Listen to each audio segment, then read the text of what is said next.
गेल्या 4 दिवसापूर्वी मान तालुक्याला पावसानं झोडपून काढलं आणि यामध्ये शेतकऱ्यांचं अतोनात नुकसान झालंय।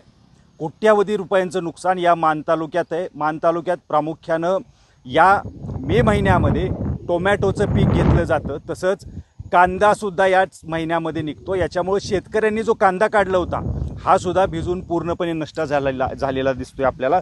मी आता कांद्याच्या एका शेतामध्ये आहे। आपण पाहू शकता या ठिकाणी कांदा शेतकऱ्यांनी साठवून ठेवल्याचं चित्र आपल्याला पाहायला मिळते। मात्र कांदा ठेवल्यानंतर मोठा पाऊस आला आणि या पावसानं शेतकऱ्यांची पूर्णपणे नासधूस या पिकाची झाल्याची आपल्याला पाहायला मिळते। आणि याचवर बोलण्याकरता आपल्यासोबत हे शेतकरी आहेत ज्यांचं हे पीक होतं। खरं पाहायला गेलं तर मंत्री जयकुमार गोरे यांनी या ठिकाणी पाहणीसुद्धा केली, नुकसानीचा आढावा घेतला आणि सूचनासुद्धा काही दिलेल्या आहेत। मात्र या शेतकऱ्यांचं नुकसान किती आहे, यांचं म्हणणं काय आहे हे आपण आत्ता पाहणार आहोत।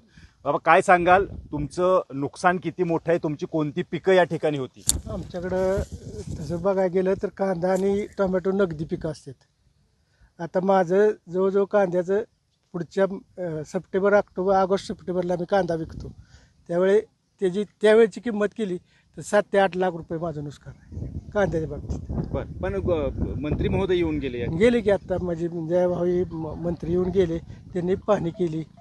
आश्वासन काय दिलं? आश्वासन दिलं की आम्ही मंत्रिमंडळाच्या बैठकीत चर्चा करू, शेतकऱ्यांना मदत करू असं आश्वासन दिलं। हां, तर ही शेतकऱ्यांची प्रतिक्रिया आपण पाहिली। खरं पाहायला गेलं तर अनेक शेतकऱ्यांचं खूप मोठं नुकसान या ठिकाणी झाल्याचं चित्र पाहायला मिळते। मंत्री जयकुमार गोरे यांनी या ठिकाणी दौरा केला, पाहणी केली, नुकसानीचा आढावा घेतला आणि शेतकऱ्यांना एक आश्वासन दिलं आहे, ते म्हणजे मुख्यमंत्र्यांसोबत बोलू, मंत्रिमंडळाच्या जे बाकीचे मंत्री आहेत याच्यामध्ये हा विषय मान तालुक्यातल्या नुकसानीचा मांडू आणि जास्तीत जास्त नुकसान भरपाई कशी शेतकऱ्यांना देण्यात येईल हे पाहण्यात येईल, असं सुद्धा आश्वासन मंत्री जयकुमार गोरे यांनी दिल्याचं आपल्याला पाहायला मिळतंय। कॅमेरामन तुषार जाधवसह मी सचिन जाधव, न्यूज 18 लोकमत, मान, सातारा।